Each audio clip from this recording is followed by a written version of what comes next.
ક્લાસમાં આપણે ધોરણ 12 મનોવિજ્ઞાનના ચેપ્ટર 9 ની શરૂઆત કરી હતી, જેનું નામ છે સંસ્થાકીય મનોવિજ્ઞાન. મેં આપ સૌને સંસ્થાનો અર્થ અને તેના લક્ષણો એ સમજાવી દીધા છે. આજના ટોપિકની અંદર આપણે સંસ્થાના કાર્યો કયા કયા છે એની ચર્ચા કરીશું. તો શરૂઆત કરીએ. તો સંસ્થાના કાર્યોની વાત કરીએ તો આપણે આગળ જોયું કે કોઈ લક્ષ્ય કે લક્ષ્યની પ્રાપ્તિ માટે સંસ્થા અસ્તિત્વમાં આવે છે. બરાબર, સંસ્થા કેમ અસ્તિત્વમાં આવે? કોઈ લક્ષ્ય કે લક્ષ્યની પ્રાપ્તિ કરવી છે, બરાબર, એના માટે સંસ્થા અસ્તિત્વમાં આવતી હોય છે. લક્ષ્ય પ્રાપ્તિ માટે સંસ્થાના કર્મચારીઓ વચ્ચે કાર્ય અંગેનું સંકલન અને સ્પષ્ટ કાર્યવહેંચણી થાય તે અગત્યનું છે. આ ચર્ચા પણ આપણે આગળ લક્ષણોમાં કરી છે કે જે સંસ્થા છે એમાં જે કર્મચારીઓ છે એ હોવા જરૂરી છે. પાછું એ તો હોવા જરૂરી છે જ, સાથે સાથે એમના કાર્ય અંગેનું સંકલન એટલે કે એકબીજા સાથે જોડાયેલા હોવા જોઈએ અને સ્પષ્ટ કાર્યવહેંચણી. કાર્યવહેંચણી કેવી હોવી જોઈએ? સ્પષ્ટ, એટલે કે દરેક કર્મચારીને ખબર હોવી જોઈએ કે મારે કયું કાર્ય કરવું છે, બરાબર. તો એ કેવી હોવી જોઈએ? સ્પષ્ટ કાર્યવહેંચણી હોવી જોઈએ. એ બધી અગત્યની વાતો છે સંસ્થા માટે. આમ જોઈએ તો આપણું કુટુંબ પણ એક સામાજિક સંસ્થા જ છે. જે રીતે કુટુંબમાં દરેક સભ્યએ શું કાર્ય કરવાનું છે, કેટલી છૂટ લેવાની છે, કોઈ એક સભ્યની ગેરહાજરીમાં તેનું કાર્ય કોણ કરશે વગેરે વણ લખાયેલા નિયમો અનુસાર ચાલતું હોય છે.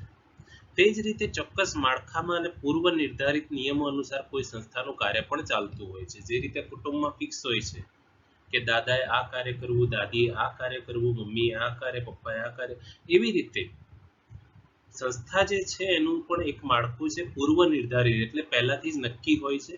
એવા નિયમો અનુસાર સંસ્થાનું પણ કાર્ય ચાલતું હોય છે. સંસ્થાના મુખ્ય 6 કાર્યો દર્શાવવામાં આવ્યા છે. અહીં આપણે સંસ્થાના 6 કાર્યોની ચર્ચા કરવાના છીએ.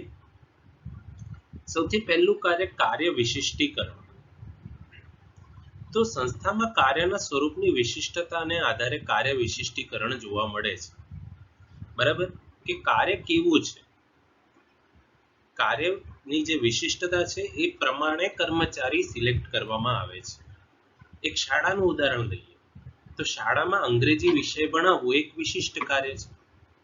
આમ તો દરેક કાર્ય પોતાની રીતે વિશિષ્ટ જ છે, પણ એક ઉદાહરણ તરીકે જોઈએ તો શાળામાં અંગ્રેજી ભણાવવું છે એક વિશિષ્ટ કાર્ય છે. તો એના માટે એક વિશિષ્ટ વ્યક્તિની જરૂર પડશે.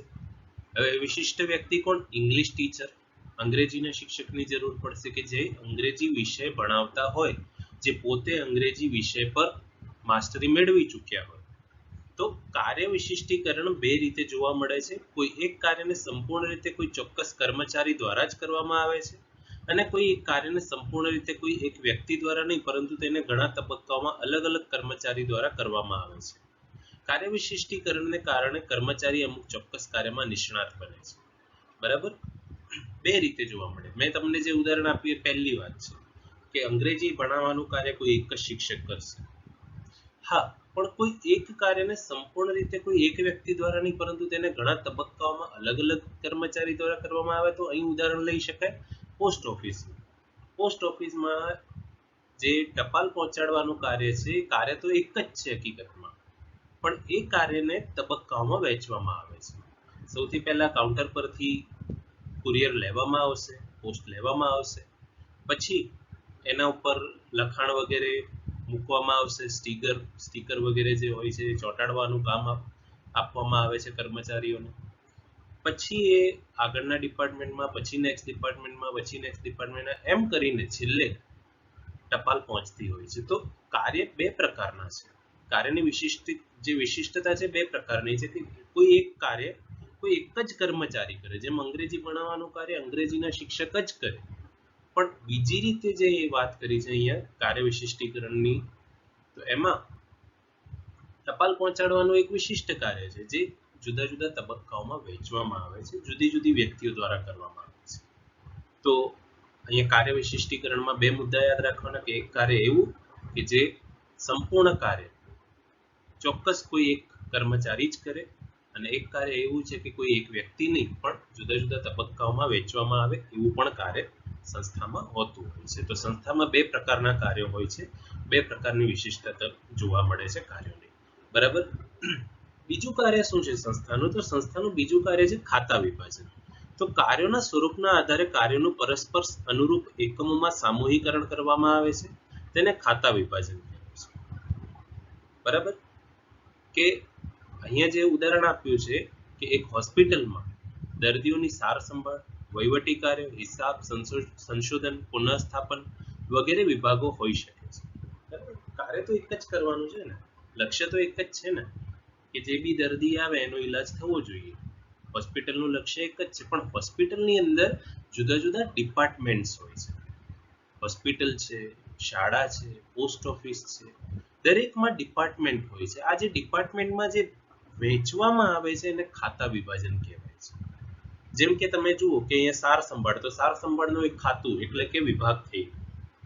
પછી એવી રીતે વહીવટી કાર્યનો એક વિભાગ છે, હિસાબી વિભાગ છે, સંશોધન વિભાગ છે, પુનઃસ્થાપન વિભાગ છે. એવી રીતે વિભાગો પાડવામાં આવે એને ખાતા વિભાજન કહેવાય છે. અને આ વિભાજન કેવી રીતે થાય છે? કાર્યોના સ્વરૂપના આધારે. કાર્ય કેવું છે? તો કાર્યોના સ્વરૂપના આધારે કાર્યનું પરસ્પર અનુરૂપ એકમોમાં સામૂહિકરણ કરવામાં આવે, એટલે કે આમ સમૂહ હોય, બરાબર, સામૂહિકરણ કરવામાં આવે એટલે કે આમ તો સમૂહ હોય પણ એમાં ભાગ પાડવામાં આવે, બરાબર, કાર્યના સ્વરૂપના આધારે. અને એક ભાગની અંદર એક સમૂહ કે જે એ જ પ્રકારનું કાર્ય કરશે, બીજા ભાગની અંદર બીજો સમૂહ જે એ જ પ્રકારનું કાર્ય કરશે. જેમ કે અહીંયા વહીવટી કાર્યોની વાત કરી છે, તો વહીવટી કાર્યોનો એક સમૂહ હશે, બરાબર. તો કાર્યના સ્વરૂપના આધારે એક પ્રકારનું સામૂહિકરણ કરવામાં આવ્યું કે જે આ કાર્ય કરે છે એનું એક સમૂહ બની ગયું, એક ખાતું.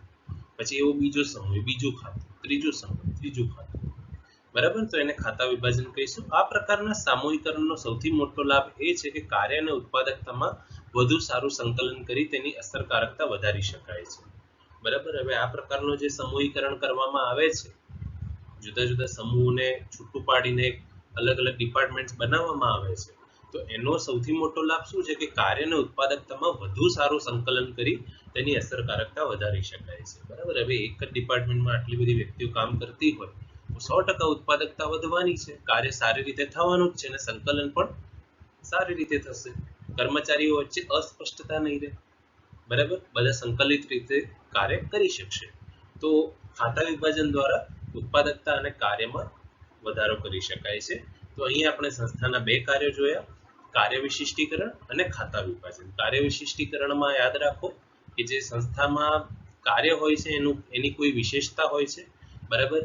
બે પ્રકારની વિશેષતાઓ છે. એક એવું કાર્ય કે જે સંપૂર્ણ રીતે કોઈ એક જ કર્મચારી કરે, અથવા કાર્ય એવું પણ હોઈ શકે કે એક કાર્યને કરવા માટે એને તબક્કાઓમાં વહેંચવું પડે છે.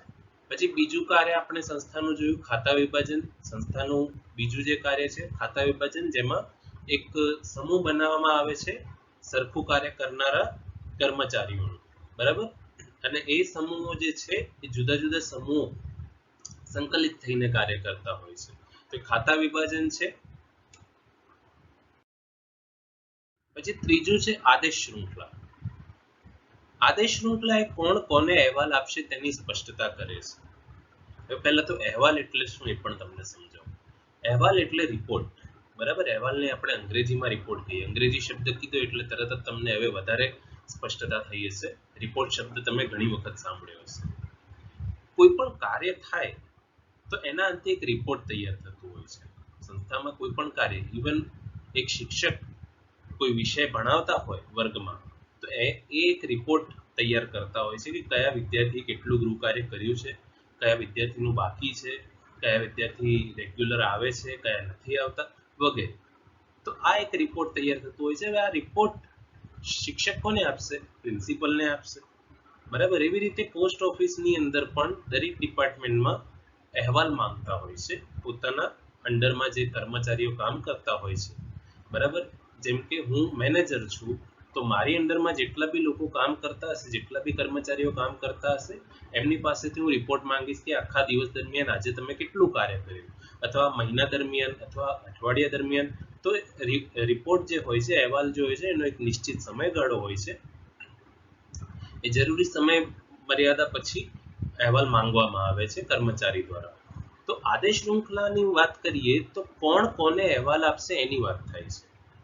સંકટ અથવા સમસ્યા સમયે કર્મચારીએ કોનો સંપર્ક કરવો તે આદેશ શૃંખલાથી નક્કી થાય છે. બીજી વાત, જો પહેલા તો અહેવાલની વાત કરીએ, અંડરમાં જે વ્યક્તિ કામ કરતી હશે એ પોતાના ઉપરી અધિકારીને અહેવાલ આપશે. આ વાત સ્પષ્ટ થઈ ગઈ. બીજી વાત કઈ કે સંકટ કે સમસ્યા થઈ, જે સ્થળે કામ કરી રહ્યો છે કર્મચારી, જો ત્યાં કોઈ પ્રોબ્લેમ થઈ તો કોને કોન્ટેક્ટ કરવું, કોને પૂછવું, કોને વાત કરવી, તો એ પણ પોતાના ઉપરી અધિકારીને જ કહેશે.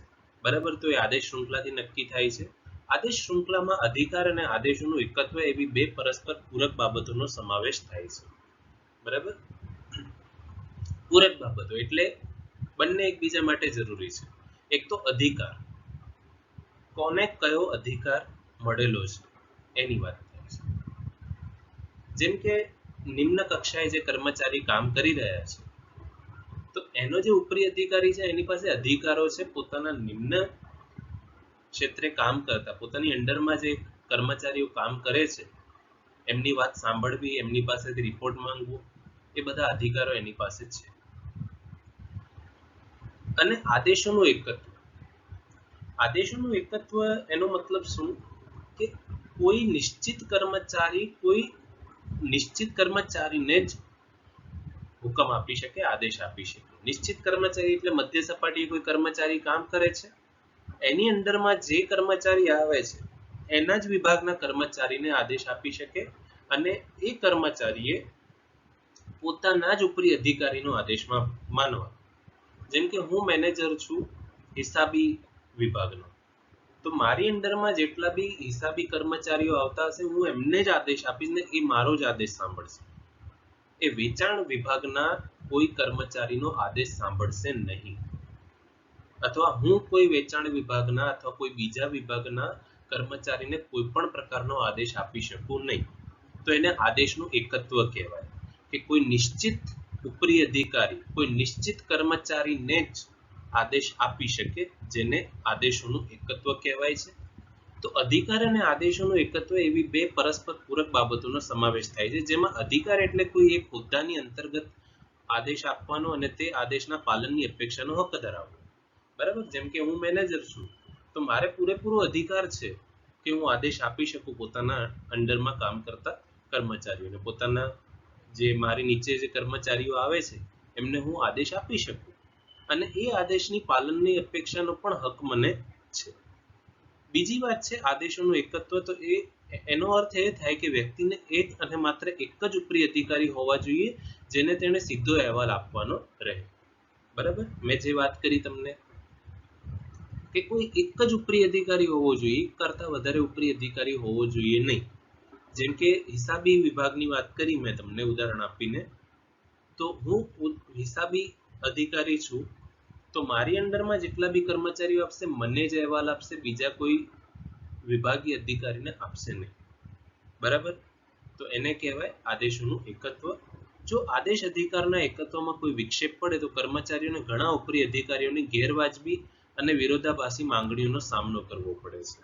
બરાબર. જો આવી રીતે એકત્વ ના જળવાય, એમાં વિક્ષેપ પડે, એમાં જો ડિસ્ટર્બન્સ થાય તો જે કર્મચારીઓ છે કન્ફ્યુઝ થઈ જાય કે મારે કયા ઉપરી અધિકારીની વાત માનવી, અને બધા ઉપરી અધિકારીઓ એને હુકમ આપતા જાય તો એક કર્મચારી કેટલું બધું કાર્ય કરશે. તો આવી પ્રોબ્લેમ્સનો સામનો કરવો પડે છે. ચોથું કાર્ય છે નિયંત્રણ વિસ્તાર. કોઈ સંસ્થાનો એક વ્યવસ્થાપક જે નિશ્ચિત સંસ્થાના કર્મચારીનું અસરકારક અને કાર્યક્ષમ પર્યવેક્ષણ કરી શકે તે એનો નિયંત્રણ વિસ્તાર કહેવાય.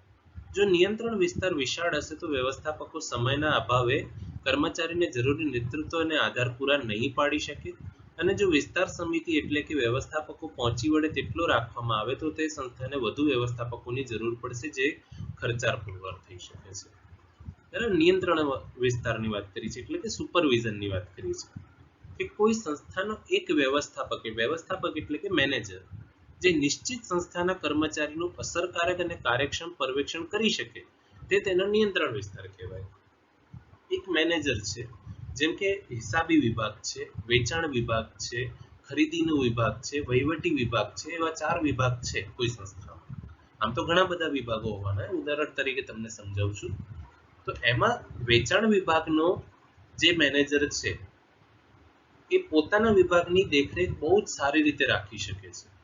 તો હિસાબી વિભાગ માટે બી એક મેનેજર જોઈશે, અને દરેક વિભાગ માટે એક એક મેનેજર અથવા તો એમ કહી શકાય કે સુપરવાઇઝર જોઈશે કે જે દરેક વિભાગની દેખરેખ રાખી શકે. હવે આટલા બધા જો સુપરવાઇઝર રાખીશું તો બહુ ખર્ચાળ થશે, અને જો ઓછા રાખીશું તો એકનો એક સુપરવાઇઝર પહોંચી નહીં વળે, એકનો એક મેનેજર બધે પહોંચી નહીં વળે. તો બહુ વધારે પણ સંખ્યા ના હોવી જોઈએ મેનેજર્સની, અને બહુ ઓછી સંખ્યા પણ ન હોવી જોઈએ. એટલે કે એક મેનેજરને 2 ડિપાર્ટમેન્ટ આપી દેવા જોઈએ કે ભાઈ તમે 2 ડિપાર્ટમેન્ટ સાચવી શકો છો તો સાચવો, બરાબર. તો એને નિયંત્રણ વિસ્તાર કહેવાય, મેનેજરના અંડરમાં આવતો વિસ્તાર, બરાબર, કે જેની દેખરેખ એ રાખી શકે, પર્યવેક્ષણ કરી શકે કે કયો કર્મચારી કેટલું કાર્ય કરે છે, કયા કર્મચારીને કઈ તકલીફ પડે છે, એ એનો નિયંત્રણ વિસ્તાર થઈ જશે વ્યવસ્થાપકનો, બરાબર.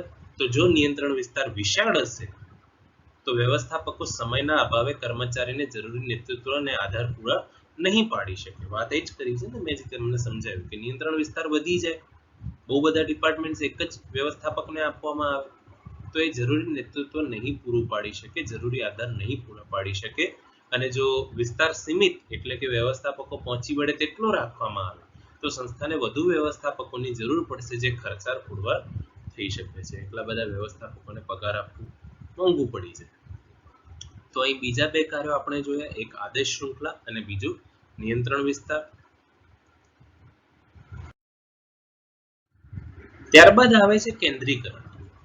વિદ્યાર્થી મિત્રો, કેન્દ્રીકરણ અને વિકેન્દ્રીકરણ આ 2 શબ્દો તમારે સમજવા જરૂરી છે. કેન્દ્રીકરણ એટલે કે બધું કેન્દ્રમાં હોવું. કેન્દ્રમાં હોવું એનો મતલબ શું? તો એક જ ઉપરી અધિકારી હોય અને દરેક પ્રકારનો નિર્ણય એ જ લેતો હોય, દરેક પ્રકારનો હુકમ એ જ આપતો હોય. આખી સત્તા કોઈ એક જ વ્યક્તિ પાસે હોય તો એને કેન્દ્રીકરણ કહીશું. જ્યારે સંસ્થા નાની હોય છે, બરાબર, બહુ જ ઓછા કર્મચારીઓ હોય છે ત્યારે કેન્દ્રીકરણ જોવા મળે છે. પણ જો સંસ્થા મોટી હોય, બહુ વધારે કર્મચારીઓ હોય, ત્યાં વિકેન્દ્રીકરણ એટલે કે સત્તા વહેંચવામાં આવે છે. નિર્ણય લેવાની સત્તા છે, હુકમ આપવાની સત્તા છે, તો એ પ્રકારની જે સત્તાઓ છે એ વહેંચવામાં આવે છે. સત્તા સાથે અધિકારો અને જવાબદારીઓ પણ આપવામાં આવે છે, તો એને વિકેન્દ્રીકરણ કહેવાય છે. તો જોઈએ કે સંસ્થામાં અને તેના કાર્યોમાં કર્મચારીઓની કેટલી હદે સામેલગીરી છે તેના આધારે સંસ્થામાં કેન્દ્રીકરણ અને વિકેન્દ્રીકરણનું સ્તર નક્કી થાય છે. કેન્દ્રીકરણ એટલે એવી વ્યવસ્થા કે જેમાં ઉપરી વ્યવસ્થાપન દ્વારા જ બધા નિર્ણયો લેવાય અને તેઓની નીચે કામ કરતા લોકોએ આ નિર્દેશોનું પાલન કરવાનું હોય છે. મેં જેમ તમને કીધું કે એક જ ઉપરી અધિકારીઓને બધા પ્રકારના નિર્ણયો વગેરે, આદેશ વગેરે એના જ હાથમાં હોય છે. વિકેન્દ્રીકરણ એટલે એવી વ્યવસ્થા કે જેમાં સંસ્થાના કાર્ય સાથેના સંકળાયેલા સૌ કર્મચારીઓને નિર્ણય લેવાની સત્તા આપવામાં આવતી હોય. આથી કોઈ એક જ વ્યક્તિ દ્વારા નિર્ણય ન લેવાતા નિર્ણય લેવાની સત્તા વહેંચાઈ જાય છે, બરાબર. મેં તમને કીધું ને કે વિકેન્દ્રીકરણમાં શું થશે કે જે સંસ્થાના જે કર્મચારીઓ છે એમાં નિર્ણય લેવાની જે સત્તા છે એ વહેંચાઈ જતી હોય છે, અમુક નિશ્ચિત કર્મચારીઓને આપવામાં આવતી હોય છે. વિકેન્દ્રિત સંસ્થામાં કર્મચારીઓને અધિકારો સોંપવામાં આવે છે અને તેમનું સશક્તિકરણ પણ કરાય છે. જો કે અધિકાર સોંપણીના વધુ સારા પરિણામો મેળવવા માટે વિકેન્દ્રિત વ્યવસ્થા તંત્રનું સમયાંતરે મૂલ્યાંકન થતું રહે તે જરૂરી છે. કે જે અધિકારો સોંપ્યા છે એનો દુરુપયોગ તો નથી થઈ રહ્યો ને, એ ચેક કરવું વિકેન્દ્રીકરણમાં જરૂરી છે. આમ કેન્દ્રીકરણ અને વિકેન્દ્રીકરણની સીધી અસર નિર્ણય લેવાની અને નિર્ણયના અમલીકરણની ગતિ પર પડે છે. તો સંસ્થાનું આ પણ એક કાર્ય છે કેન્દ્રીકરણનું, જેમાં નિર્ણય લેવાની વાત આવે છે. નિર્ણય કોણ લઈ શકે, કોને અધિકાર આપવામાં આવશે, કોને નહીં, અને એ નિર્ણયનું અમલ કેટલું થાય છે એ બધી જે દેખરેખ છે કેન્દ્રીકરણમાં અથવા વિકેન્દ્રીકરણમાં થતી હોય છે.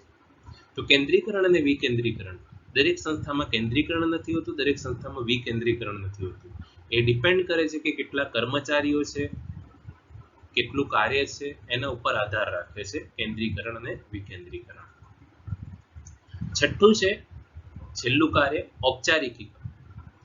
ઔપચારિકરણની વાત કરીએ, જેને આપણે ઇંગ્લિશમાં ફોર્માલિટી કહીએ છીએ, કે જે કાર્ય પદ્ધતિમાં કર્મચારીને પોતાની ભૂમિકા ભજવણીમાં ઓછામાં ઓછી સ્વતંત્રતા મળે તથા પ્રત્યેક સમયે સોંપાયેલ કાર્ય સમાન પદ્ધતિથી અને સમાન શૈલીથી કરવાનું હોય તો તે સંસ્થામાં કાર્યનું ઔપચારિકરણ કરવામાં આવ્યું તેમ કહેવાય, બરાબર. ફોર્માલિટી, એકદમ બધું ફોર્મલ થવું જોઈએ. બધું પરફેક્ટ થવું જોઈએ કે જે કાર્ય પદ્ધતિ આપી છે એ જ કાર્ય પદ્ધતિથી કાર્ય કરવું, એ જ રીતથી કાર્ય કરવું અને જે સમય કીધું છે એ સમયે કાર્ય પૂરું થઈ જ જવું જોઈએ. બહુ જ ઓછી સ્વતંત્રતા મળતી હોય છે કર્મચારીને, પોતાનું બહુ માઇન્ડ યુઝ ના કરી શકે, કોઈ પણ પ્રકારની સ્વતંત્રતા હોતી નથી. આવી સંસ્થાઓ અને તેના કર્મચારીઓ કેટલીક નિશ્ચિત પદ્ધતિઓને અનુસરીને અને નિયમોના માળખામાં રહીને કાર્ય કરતા હોય છે. આ એક સારી સિસ્ટમ છે કે ઔપચારિકરણ હોય ત્યાં જે કર્મચારીઓ છે નિશ્ચિત પદ્ધતિઓને અનુસરીને અને નિયમોના માળખામાં રહીને કાર્ય કરતા હોય છે. ઔપચારિકરણનો લાભ એ છે કે કર્મચારીને ગમે તે રીતે કાર્ય અને વર્તન કરવાની સ્વતંત્રતા મળતી નથી. બરાબર, આ એનો લાભ છે કે કર્મચારી પોતાની રીતે કંઈ નહીં કરી શકે. જ્યારે ગેરલાભ પણ છે એમાં, તો જ્યારે ગેરલાભ એ છે કે કર્મચારીને પોતાની રીતે કાર્ય કરવાની મોકળાશ અને તેની સ્વતંત્રતા મળતી નથી. બરાબર, જરા પણ સ્વતંત્રતા નથી હોતી, પોતાની રીતે કોઈ કાર્ય કરી શકે નહીં. તો આ છે ઔપચારિકરણ. બરાબર, ટોટલ આપણે 6 કાર્યો જોયા. 6 કાર્યો મહત્વના છે. વિદ્યાર્થી મિત્રો ખાસ તૈયાર કરી દેજો આ પ્રશ્ન. બરાબર, નેક્સ્ટ ટોપિકની અંદર આપણે સંસ્થાની સંરચનાના પ્રકારો જોઈશું કે સંસ્થાની જે સંરચના છે કેવી કેવી રીતે હોઈ શકે છે, એની ચર્ચા આપણે નેક્સ્ટ ટોપિકમાં કરીશું. થેન્ક યુ સો મચ વિદ્યાર્થી મિત્રો આ વિડીયો જોવા માટે અને ચેનલ સાથે જોડાઈ રહેવા માટે. જો તમને કોઈ પણ ડાઉટ્સ કે કન્ફ્યુઝન હોય તો કમેન્ટ બોક્સમાં જણાવી શકો છો અથવા આપેલ કોન્ટેક્ટ ડિટેલ્સ ઉપર જણાવી શકો છો. Thank you so much. જય હિન્દ, વંદે માતરમ.